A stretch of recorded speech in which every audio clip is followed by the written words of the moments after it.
永遠都冇提前焦慮，亦都冇預知煩惱，更加冇俾當下嘅情緒所消耗，咁樣會對你嘅身體造成好大嘅傷害。你只需要好好咁樣享受當下就好啦。知道山前必有路，關關難過關關過，亦都冇糾纏過去唔放，冇過度思考，不依不饒就係畫地為牢。你要允許一切發生，更加要調整好情緒，畢竟我哋無法左右嘅事情太多啦。捉唔住嘅嘢同留唔住嘅人亦都太多啦，但係你要知道發生嘅一切固有佢嘅道理，盡心盡力後順其自然就好啦。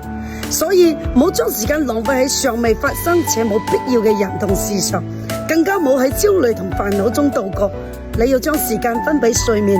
分俾書籍，分俾運動，分俾花鳥樹木同山川湖泊，分俾 Q 同學嘅視頻，分俾對呢個世界嘅熱愛。當你開始做時間嘅主人，嗰啲焦慮同煩惱自然都會煙消雲散。